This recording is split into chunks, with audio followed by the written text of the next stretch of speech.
Bien, señores, buenas tardes. Ya ustedes saben con quién estoy yo. Aquí está Juan Ariel Jiménez. Juan Ariel, hacía días que no conversábamos.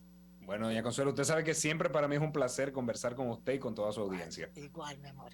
Mira, Juan Ariel, rápidamente porque no tenemos, quiero aprovechar todo el tiempo. Temas, te los voy a presentar. Yo quiero que tú me hables, por favor, de un artículo que escribiste de algo que sucedió esta semana, que se pretendía bajarle el nivel a lo que es la normativa 0915, que gracias a Dios se detuvo porque la vicepresidenta dijo, eso no lo aprueba el gobierno. Yo lo que me pregunto, ¿y cómo el MESIT, el ministerio, toma una decisión así, la anuncia por la prensa y tiene la vicepresidente de la Así es. República que salir a parar y decir, eso no va? No acabo de entender al MESIT. Eso por un lado. Y tú escribiste un artículo que se llama Los peligros de la desregulación, que aquí está, lo escribiste esta semana, excelente, sobre esto. Primer tema. Segundo tema, quiero que me hables un poco del censo, que tú opinas que comienza hoy. Y tercer tema, te lo estoy poniendo así para que tú puedas administrar tu tiempo, las elecciones de los Estados Unidos, la onda que venía, ese tsunami rojo que, que se quedó como que solamente fue una llovizna hasta ahora. Ok, Juan Ariel, gracias y adelante, comenzamos con el MESIT. Gracias, doña Consuelo. Yo creo que lo primero es saber que no hay forma de mejorar la calidad de la educación si no mejoramos el desempeño de los profesores. Yo siempre he dicho, podemos poner no en escuelas bonitas, en hoteles 5 estrellas. Podemos dedicarnos 6 horas, no 8 horas, 12 horas al día. Y si el estudiante no tiene frente a sí a un profesor capacitado, motivado y con los suficientes recursos, no va a aprender. Debo decir, doña Consuelo, que hay un área de la economía que se llama economía de la educación. Es una de mis áreas favoritas. O sea que Sí. hay décadas y décadas de estudios científicos de cómo mejorar el desempeño de los estudiantes. Y hay una conclusión que nadie discute. El profesor es la variable de la escuela con mayor influencia en la mejora de los aprendizajes. Eso no está discutido en la literatura. Se puede discutir cómo formar mejor los profesores, pero eso no se discute. Un segundo elemento son los directores de escuela. Sí. Entonces, con este tema de los profesores tenemos que reconocer que lamentablemente en República Dominicana, desde que sustituimos las escuelas normales, que eran muy efectivas y eran muy buenas, Pues. y nos inscribimos en un modelo de universidad para formar profesores, se hizo una masificación de la formación de los docentes y se bajó mucho la calidad. Eso ha llevado, por citarle dos datos, uno, 70% de todos los licenciados en educación reprobaban la prueba del concurso de oposición para entrar al Ministerio de Educación. 7 de cada 10, a pesar de tener un título universitario, no podían superar un examen relativamente sencillo que se enfocaba en las cosas que ellos iban a enseñar. Dios, en las cosas que iban a enseñar. Así es, o sea, No, no para no un nada, no, universo, no, no, no, no, en lo que en iban a enseñar. lo que iban a enseñar. 7 de cada 10. 7 de cada 10. Por otro lado, muchos profesores actualmente cuando se le hace evaluación, reprueban los exámenes. Sí. El desastre lo Entonces, vimos, lo hemos estado viendo. claro, a raíz de eso, el MESID, bajo la dirección de doña Ligia Amada Melo, hizo 2 diagnósticos. Y se evidenciaron muchas cosas. Se evidenciaron que los estudiantes estaban solamente dedicando 2 días a la semana para estudiar, mayormente viernes en la noche y sábado en la mañana. Se había evidenciado que las universidades tenían unos cuerpos docentes donde no tenían especialidad en el área.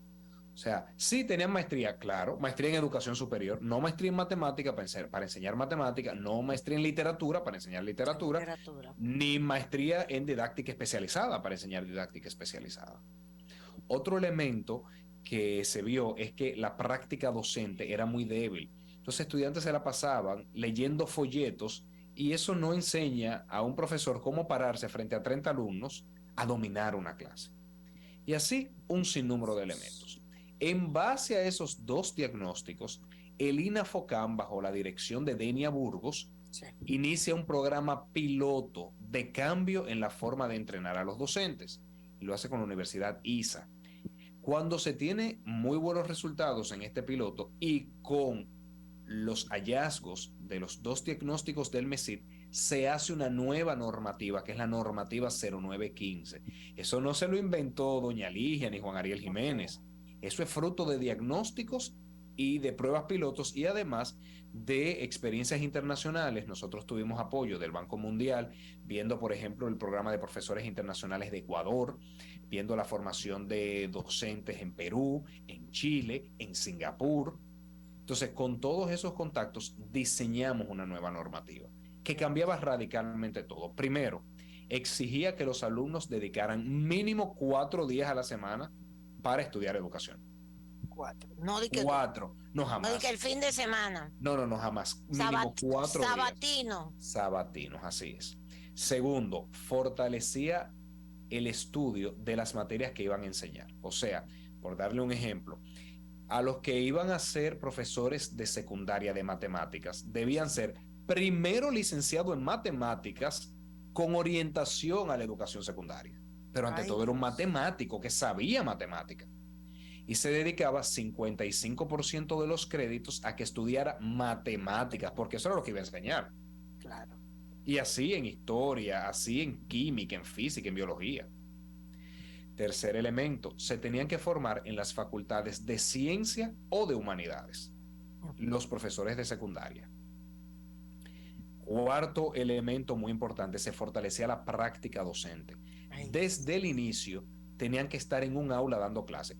Primer año, observación. Segundo año, acompañamiento. Tercer año, dar ellos clases observado por un maestro acompañante. Quinto elemento, se le exigía mucho a las universidades. Se establecía que, por ejemplo, todos los profesores tenían que tener maestría en el área que estaban enseñando, mínimo 20% con doctorado, subiendo todos los años hasta el 50%, mínimo 60% a tiempo completo y dedicación exclusiva. O sea, se le exigía mucho a la universidad. Entonces, y un último elemento importantísimo, fuertes pruebas de ingreso para la carrera de educación. ¿Qué buscábamos? Pruebas de ingreso para que tú pudieras entrar a la carrera de educación. Claro. La carrera de educación se convirtió en la carrera más difícil para entrar en este país, la más prestigiosa. Cuando una persona decía, me admitieron en un programa de educación, la gente le preguntaba, ¿y cómo tú pasaste todos esos exámenes? Como si te hubieran admitido en Harvard. Exactamente, eso era lo que se buscaba. Me admitieron en Harvard, en la Johns Hopkins. Y eso fortalece el estatus del docente. Entonces, como resultado de ello, nosotros sabíamos que iba a ser difícil. Hicimos programas complementarios. Primero, todo estudiante de educación se le daba beca completa y estipendio de 6,000 o 7,000 pesos todos los meses para que no tenga que trabajar. A las universidades se les ayudaba a contratar docentes extranjeros o dominicanos que cumplieran una serie de requisitos PhD en el área. Por ejemplo, nosotros llegamos a traer PhD con doctorado en matemáticas, en física, en química, en literatura. O sea, nuestros estudiantes para dar clases en secundaria estaban aprendiendo literatura con gente con doctorado en literatura. O sea, ese era el nivel que se estaba apostando. Y se exigía que las universidades obligatoriamente iniciaran lo que se conoce como la acreditación internacional. O sea, que un agente externo venga y diga, tienen todos los mecanismos para garantizar la calidad. Resultado, la mayoría de las universidades donde teníamos estos programas, los estudiantes de educación fueron los de mayor índice y los que dieron el discurso de graduación. Los egresados del programa de docentes de excelencia habían pasado el examen del concurso de oposición en más de un 90%. Pasamos de que aprobaban el examen 30% a 90%. Sí. ¿Dónde ha estado la controversia? desde el principio de este gobierno, el MESID ha dado señales claras de que quiere retornar al modelo masivo de que cada universidad haga lo que quiera y que entre todo el mundo a estudiar educación. Por Como dos temas. Cuando no se sabía que no se daba para nada, entonces yo me voy para educación. Lamentablemente, doña Consuelo, las informaciones que tenemos es que en los departamentos de orientación en las universidades decían, ay, tú tienes mal índice, tú no eres bueno en matemática, mira, estudia educación. Educación. Y así no vamos a transformar un sistema. No. Entonces, hubo universidades que vieron reducir sus ingresos porque antes tenían miles de estudiantes y en este caso tenían decenas de estudiantes. Exactamente. Y en una universidad pública en particular, la Facultad de Ciencias de Educación sintió que se le estaba quitando poder, porque se estaba reduciendo el número de estudiantes y se estaban mandando los estudiantes de licenciatura con orientación a la educación secundaria a las escuelas de ciencia y de humanidades. Esas son las personas que hoy en día están dirigiendo el MESID. Por eso desde que llegan, lo primero que intentan hacer, envían una carta a todas las universidades que suspendan la aplicación de la prueba de inglés o College Board. Sí. Hay una revuelta en la prensa, le dan para atrás. Sí. Segundo tema, el Ministerio de Educación no quería dejar concursar a los egresados del programa de formación de docentes de excelencia en el concurso de oposición. En el concurso de oposición para ser maestro. O sea, el ministerio, gente bien preparada, no, usted no. Usted no. Para darle los puestos a los que están menos preparados. Exactamente. Hubo una revuelta en la prensa. Caramba, y el presidente directamente tuvo que llamar al Ministerio de Educación y decir que instruía a que se les deje participar. Y así salió en los periódicos, que fue una instrucción presidencial. Sí. Entonces, ya más recientemente lo que han intentado hacer, y se iba a presentar en el Consejo de Educación Superior, Ciencia y Tecnología mañana viernes, y tengo la agenda, conocer un cambio en la normativa, que también la tengo, donde se eliminaba la prueba de ingreso, donde se reducía los estándares para las universidades, donde se volvía el modelo de formación sabatina de los profesores. Masiva. ¿A qué nos abocábamos? A la desregulación, a que cada quien haga lo que quiera. ¿Y dónde está el problema? Educación es un derecho fundamental. Y en los derechos fundamentales, el Estado tiene un requerimiento regulatorio de garantizar la calidad. O sea, cuando la Constitución establece que tenemos el derecho a una educación de calidad, el Estado debe tutelar ese derecho, regulando a quienes forman los docentes. Así es. Y no se podía dejar de lado por un tema económico y político, que era lo que estaba primando en el Ministerio de Educación Superior, Ciencia y Tecnología. Que sigue primando, que le pararon el coche. Pero gracias a Dios que la vice. Gracias a Dios. Es la segunda vez que ella lo dice. La primera vez que lo intentaron, la vice salió y dijo, no se puede. Tenemos y ahora volvió ella, no, el gobierno no está apostando a eso. Mire, ni lo está respaldando. Y ahora tuvieron que salir huyendo para echarlo para atrás. Yo soy oposición y ejerzo mi rol. Pero tengo que reconocer que la vicepresidenta es un bastión de la educación de la calidad porque viene de una universidad que forma muy bien a las personas, que está al corriente de todo lo que se hizo en la transformación de la formación docente y que cuando se enteró dijo, eso no va. Eso no va. Así que yo felicito a la vicepresidenta porque evitó que se le hiciera un daño al sistema educativo. Muy bien, perfecto. 2, entonces seguimos. Censo. El censo. Yo soy una... Yo no sé, a mí me dijeron que si tú no respondes alguna pregunta que va a caer 3 meses preso. No, para nada. ¿Quién me va a llevar a la cantina? Porque la 64, empezando por la pregunta 64, no la voy a responder. Punto. Pero, ¿qué tú opinas? ¿Qué opina el PLD? Juan Ariel, el PLD tiene una posición con respecto al censo, porque hoy estábamos discutiendo eso en Sol, y se habló de la posición tuya. ¿Cómo está eso del censo? Sí. Lo que pasa es que el PLD es un partido tan organizado que nos volvemos burocráticos. Entonces, para el PLD poder fijar una posición, hay que llevarla al comité político, y el comité político es este sábado que se va a reunir. Entonces, íbamos a estar tarde, pero por eso una serie de altos dirigentes del PLD, Francisco Domínguez Brito, Margarita Cedeño, Guarocuya Félix, que es el es el titular de la Secretaría de Asuntos Económicos, Chanel Rosa. Claro. En mi caso particular, todos hemos salido a defender el censo. Entonces, Sí. debo decir varias cosas. Hay cosas buenas y cosas no tan buenas. Primero, el censo es una necesidad. Claro. Yo soy un usuario de todas las informaciones estadísticas. Lo fui siendo funcionario público y lo soy ahora que estoy en la actividad privada. Necesitamos estadísticas. Sí. Eso es como un médico que necesita tomar la presión, medir el azúcar, Sí. mandar a hacer análisis, radiografía, para poder diagnosticar y decir, esta es la medicina. Entonces, todo lo que hace un gobierno, política educativa, de salud, de seguridad social, de seguridad ciudadana, política migratoria, Sí. todo necesita información. Y la información estaba un poco desactualizada porque el último censo es de 2010 y la sociedad dominicana ha cambiado mucho. Claro. Hay provincias como la Altagracia que con el despegue turístico es muy distinta hoy en día que hace 10 años. Sí. Y hay provincias como Pedernales que ha tenido una reducción de la población. Entonces, mire, hasta para un gobierno, son muchas. claro, hasta para un gobierno decidir dónde hay que construir escuelas necesita de una información actualizada. Entonces, claro, a nivel personal, mi respaldo completo al censo. Sé que va a haber dificultades logísticas. Ojalá y se hayan tomado las medidas del lugar. Hay cosas que me llaman a preocupación, pero bueno, le doy el beneficio de la duda. Pero apoyar el censo y recibir a los empadronadores con mucha amabilidad.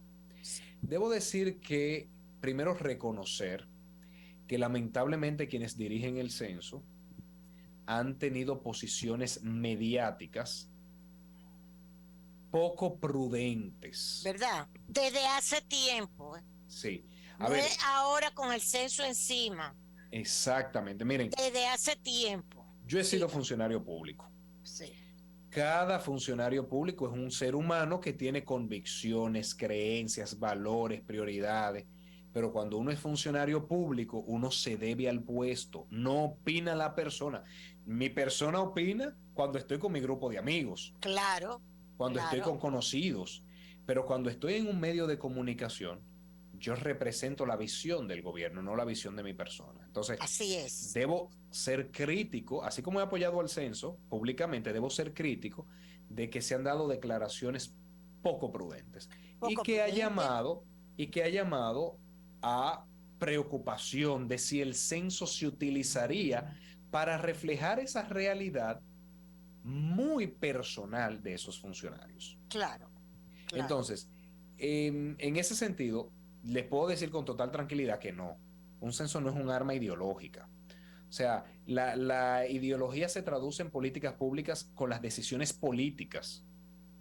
Por ejemplo, no es un censo que empadrona gente. Nadie por responder una pregunta en un censo adquiere la nacionalidad dominicana o rechaza la nacionalidad dominicana. Son dos elementos completamente distintos. No hay fundamento legal. Imagínense que va un empadronador y dice, sí, yo soy nacional, extranjero, ilegal. Eso se registra y solamente se usa como estadística. No hay forma alguna posible, ni en este país ni en ningún país del mundo, de que eso implique adquirir una nacionalidad. Eso es un proceso de regularización distinto. Que hay preguntas que entiendo poco prudentes, es verdad. Personalmente no me siento cómodo dando la cédula, aunque la cédula la tiene la Junta Central Electoral. Sí. Esto de cómo te percibes son conceptos poco comunes en la sociedad dominicana, o sea... Y totalmente subjetivo, porque a mí me dijo una persona, tú en un censo hay preguntas que son como directas y concretas. Así es. ¿Cuántas personas viven en esta casa? 5. ¿Cuántas personas están inscritas en el qué sé yo qué, qué sé yo cuánto? 2, 3. Los niños están en la escuela. Pregunta concreta. Claro. Pero no, ¿usted se considera india o indio? Sí, yo le digo a la gente, mire. ¿Asiático o asiática? ¿Negro o negra? Yo me considero lo que a mí me dé mi gana, para no decir una mala palabra. Y usted no me tiene que... Pero, y yo digo, eso es para después salir a decir que nosotros los dominicanos somos racistas, porque toditos nos consideramos indio claro, indio oscuro. Oye, aquí el dominicano es todo, eso lo escribía Roberto Casá, hizo un artículo sobre eso excelente en día atrás. Que eso no tiene que ver con el racismo. No, para nada. ¿Me entiendes? Entonces, oye, esta directora Miosotti del censo, ha venido contaminando el censo con que todos somos Haití, comenzó con toda esa vaina desde hace años, todos somos Haití.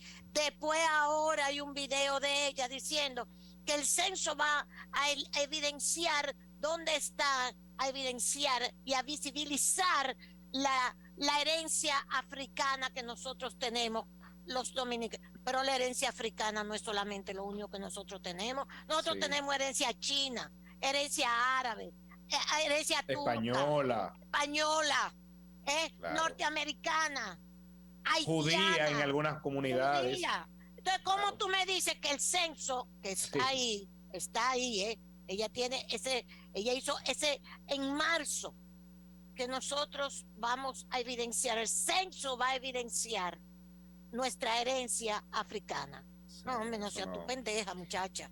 Si tú tienes tu agenda, esa es tu agenda, como tú dices, pero no es la agenda del pueblo dominicano para un censo. Por suerte, doña Consuelo, es típico que las oficinas de estadísticas pasen toda la información sin datos personales a quien se lo pidan. Yo le he pedido datos a la oficina de estadística, al Banco Central, al Ministerio de Economía. Eso se llama la microdata. Y aquí en toda parte del mundo se entrega sin informaciones personales. Entonces yo digo, pueden confiar porque hay una serie de estudiosos de las ciencias sociales que vamos a requerir la información y si vemos que están usando los resultados del censo de una forma equivocada, nos daríamos cuenta y le pararíamos los caballos enseguida. Pero claro. Pero sí entiendo que no se puede tener una agenda ideológica y tener un cargo público. Yo creo que no contamina el instrumento. De verdad, hago un llamado a que todo el mundo apoye el censo y si no se siente cómodo con una pregunta, no la responde y no pasa nada. No va a caer preso por eso, no se apure, doña Consuelo, no va a caer presa por no responder la pregunta. No, ya yo busqué quién me lleve la cartilla. Y el pobre Capur también se lo van a llevar porque yo no conteste nada al marido. Nos vamos a ir los dos presos. No, así no. Por la pregunta 64 no. Ahora. No la voy a contestar, que ni me la pregunten. No la voy a contestar. Y usted tiene su derecho ciudadano, es decir, prefiero no contestar esa pregunta, pasemos a la siguiente. O sea que no hay ningún problema. Ahora, de verdad, sí entender que es importante que todos apoyemos al censo.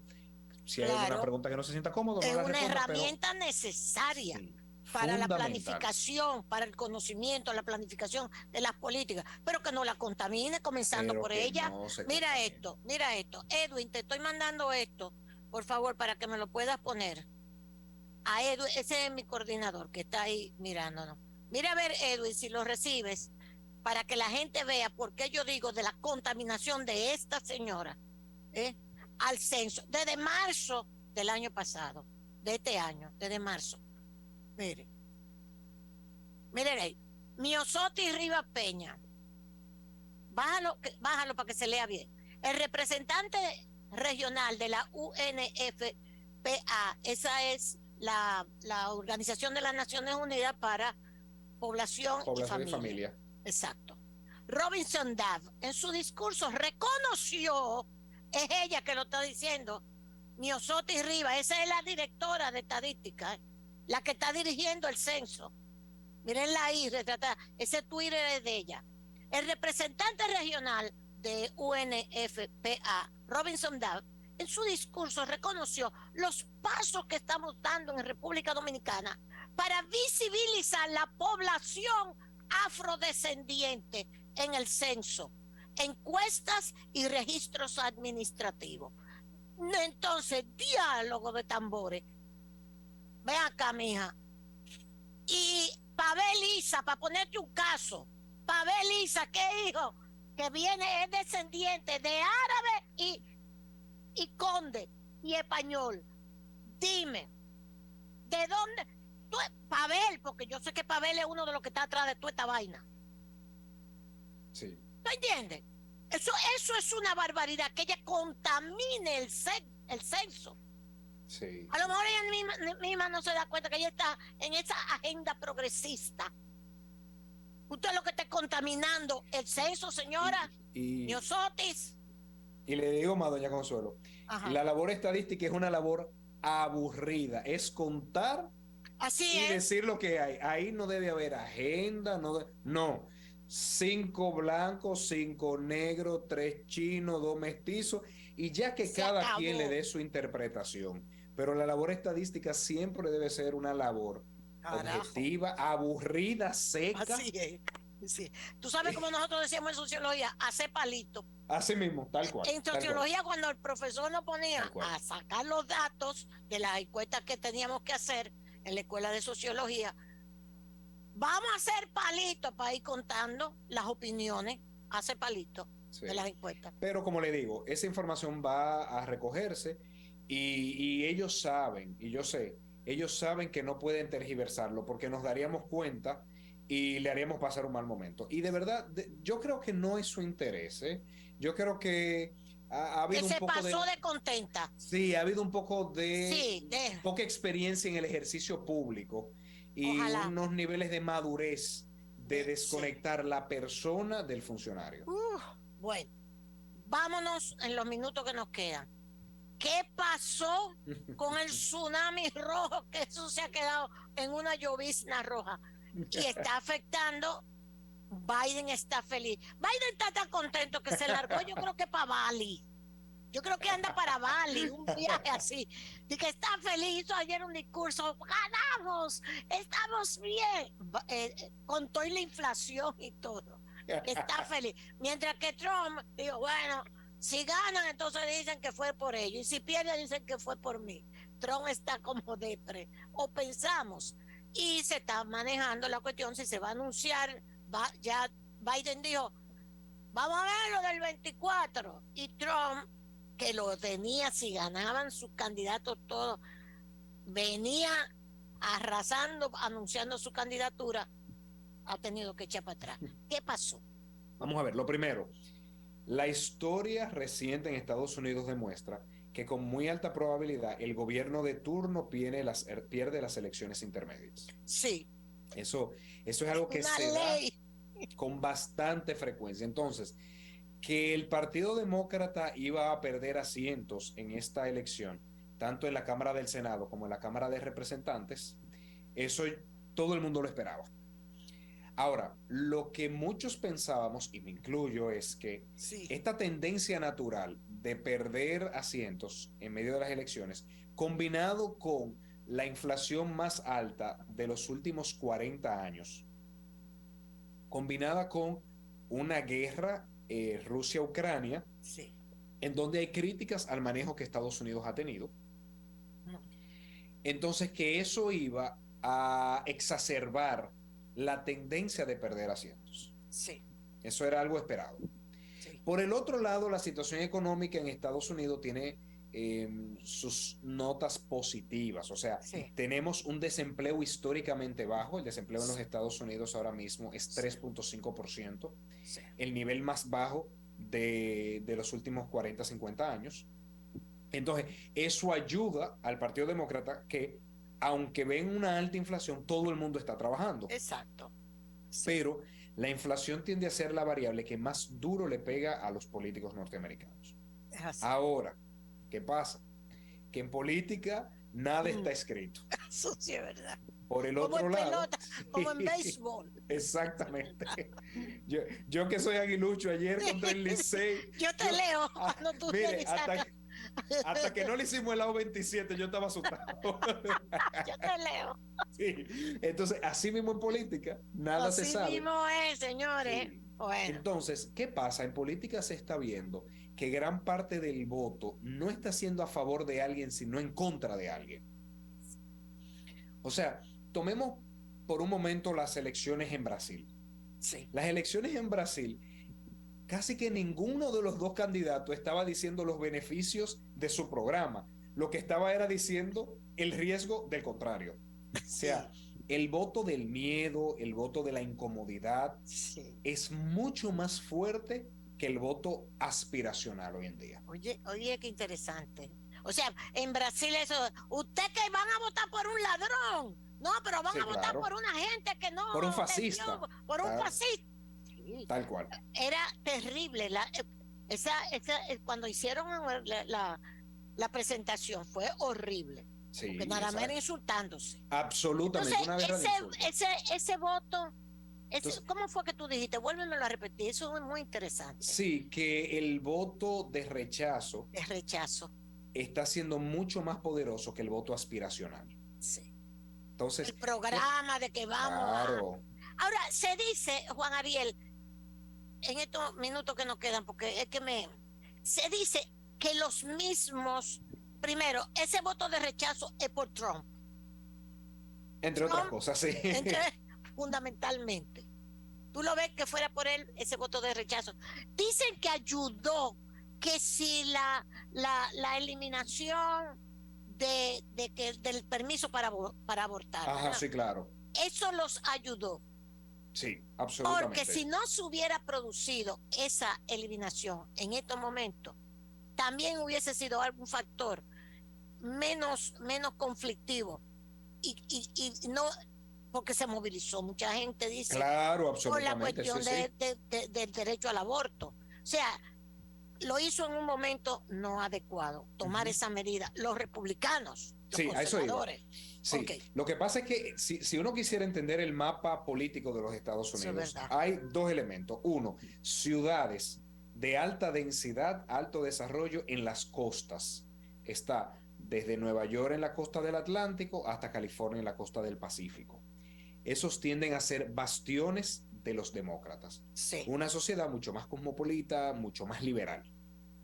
Por el otro lado, el centro, exacto, casi todo el centro y las comunidades rurales dentro de ciertos estados tienden a ser muy republicanos, muy conservadores. ¿Qué se ha ido dando? Que con toda la migración que se va realizando hacia las ciudades grandes, pues obviamente eso ayuda a los demócratas.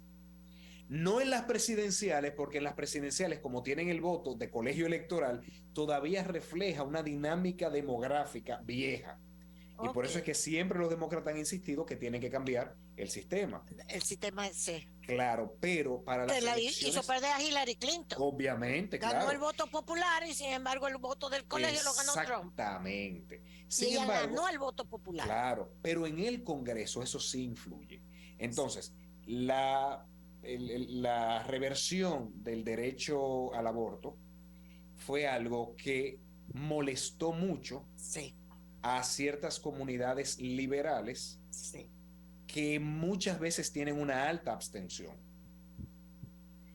Entonces, abstención, claro, porque el republicano conservador religioso del centro, ese tiene una altísima participación. Mientras que el profesional joven, liberal, se va de viaje ese fin de semana. Sí. Pero como está viendo atentado, algo que a él le importa o a ella le importa mucho, votó con más frecuencia en estas elecciones. Entonces eso fue algo que también ayudó a los demócratas y lo que se proyecta es que los republicanos adquieran el control de la Cámara de Representantes. Hasta el momento, digamos que las proyecciones de CNN, que es lo que usamos todos, no, pero el New York Times tiene 208 contra 189 hasta ahora, New York Times. Exactamente. Entonces, pero el Senado ya hay uno más para los republicanos hasta ahora, pero hay otros que todavía no se han podido ni contar los votos ni hacer las elecciones. Exactamente. Entonces el Senado muy probablemente quede 50-50, donde nadie tiene control. Los republicanos tomarían el control de la casa. Insisto, es algo esperado en la política norteamericana. O sea, los republicanos, a pesar, no van a tener esa cantidad, pero van a tener el control de la casa. Absolutamente. Eso va a ser, al fin se va la Pelosi, que me cae como una pedra. No me gustó esa visita a Taiwán. Dije, pero por Dios. Provocando una guerra. Soqueta, para ir a hacer negocio con el hijo. Porque lo que fue hacer negocio con los chips allá a Taiwán, esa buena pendeja. No le agreguemos más tensión a la geopolítica. A esto. Por cierto, Ariel, antes de irte, salió en el Washington Post, en día atrás, lo tengo aquí mismo, hablado de él, que Estados Unidos le dijo a Ucrania, no es que te estamos presionando para que vayas a negociar, pero mira a ver cómo nosotros, porque hay en perspectiva una guerra nuclear, no podemos, o sea, y decía el mismo que es algo que en privado le han dicho los funcionarios norteamericanos a Zelensky, a los ucranianos, como ve buscando a ver por dónde podría haber una negociación, pero no te estamos presionando, te vamos a seguir dando todo el respaldo militar. Ahora mismo están ellos jondeando muchísimos misiles. Ahora, ayer y hoy, están tirando misiles a los rusos, que eso no tiene madre. Pero ¿qué hay en el fondo con eso? Mire, la guerra ha sido mucho más complicada y larga de lo que todos esperaban. Rusia pensaba que podía aplastar militarmente a Ucrania y tomar Kiev en días, y no ha podido, y está perdiendo ahora mismo. Pero también Occidente pensaba que con las sanciones económicas iban a arrodillar a Rusia, y han tenido mucho menos efecto del que se esperaba. De hecho, el Fondo Monetario Internacional está aumentando las proyecciones de Rusia. Todavía dice recesión, pero menos dura de lo que pensábamos. Entonces, las guerras largas tienden a ser mucho más dolorosas. Y Rusia es un país con arma nuclear. Por cierto, Ucrania tenía armas nucleares y se las mandó a Rusia, ¿eh? O sea, las cosas de la vida. Eran rusas. Sí. Entonces, como esta guerra está siendo tan larga, tan problemática, está afectando a Europa. Exactamente. El dolor económico y político en Europa se está sintiendo. Se está sintiendo. Y creo que para mí... ¿Tú sabes lo que le acaban de decir, que lo oí en uno de los noticiarios, España, creo que fue en Televisión Española o el otro canal español? Le están reclamando a Estados Unidos, ven acá, ustedes no están quitando franquicias que nosotros teníamos aquí, de industriales. Ustedes le están dando subsidios para llevárselas a Estados Unidos, y ustedes no están perjudicando a Estados Unidos con determinadas industrias que ustedes se la están llevando para Estados Unidos y nos están perjudicando. Mire, hasta eso. Europa se la estamos poniendo demasiado difícil. Uno, con el tema climático. Ay, sí. Dos, con la migración de empresas. Y tres, con una guerra. O sea, es demasiado, y Europa es muy, muy frágil. Muy frágil. Yo estoy pesimista con Europa en cuanto a unidad política. Ahora, sí es normal que se diga, miren, no nos vayamos a una guerra que nos va a hacer más daño a todos, vayamos pensando en mecanismos de salida. O sea, personalmente a mí me gustaría que Ucrania salga muy bien de esta guerra. Está de barata. En cuanto a recobrar territorio. Territorio, exacto. Pero Ariel, pero la intención de Rusia no era llegar a Kiev al principio, sino que era la parte esta de las provincias, ellos dijeron, donde estaban los rusos de ascendencia rusa. Sí, los ucranianos, ellos dijeron, sí, o sea, yo creo que ellos no se planteaban ir a Kiev. Pero mandaron las tropas a Kiev, mandaron el famoso tanque de guerra largo hacia Kiev. Aunque el discurso de Putin era, nos interesa las provincias del Donbass, donde hay predominancia de rusos y prorrusos, y ucranianos prorrusos. Sí. Pero la verdad es que la agresión y el avance del convoy ruso era hacia Kiev. Pues ahí como que no sabíamos entre el discurso y la realidad que se daba. Ahora, ya por ejemplo ponerse Ucrania de meta, recuperar Crimea, me parece que estamos forzando mucho el asunto y que nos puede terminar hiriendo a todos. A todos. Bueno, Juan Ariel, gracias. Ahora, el doctor Gatón dice que la ONU, esto nada más en una pregunta, sí o no, porque ya me avisaron, que puede cambiar hasta esta situación de ahora, hasta el concepto de la ONU, la estructura de la ONU. ¿Tú crees que puede llegar hasta allá? Él está escribiendo sobre eso. Si se prolonga, sí. Si se prolonga y ya un grupo o un bloque de países de Oriente no se siente cómodo con el sistema internacional, China, Rusia, India, lamentablemente entraremos en los peores años de manejo geopolítico. Muchas gracias, Juan Ariel. Como siempre, Dios te bendiga, amigo. Amén, un abrazo. Y te felicito porque estás en un puesto en tu partido que Abel avisó, informó que tú eres la persona que vas a manejar muchísimas cosas importantes en esa Así es. candidatura. Ya veremos. Yo te felicito. Gracias, Yo sé que lo Consuelo. vas a hacer muy bien. Dios mediante. Bueno, señores, gracias a ustedes hemos tenido esta conversación con Juan Ariel Jiménez, como siempre, interesantísimo. Y recuérdense que nosotros estamos aquí gracias a Plaza Lama, a Óptico Oviedo, al Café Santo Domingo, que es nuestra marca país, al Grupo Rica. Recuérdense también que mañana yo no quiero que ustedes dejen de ir al Ballet Clásico Nacional. Esto va a ser Noche Verde, viernes 11 de noviembre a las 8:30, Sala Máximo Avilés Blonda, Palacio de Bellas Artes. Le dejé la entrada allá a la persona que nos llamó, le dejé 2 entradas, ¿ok? Están allá en el canal.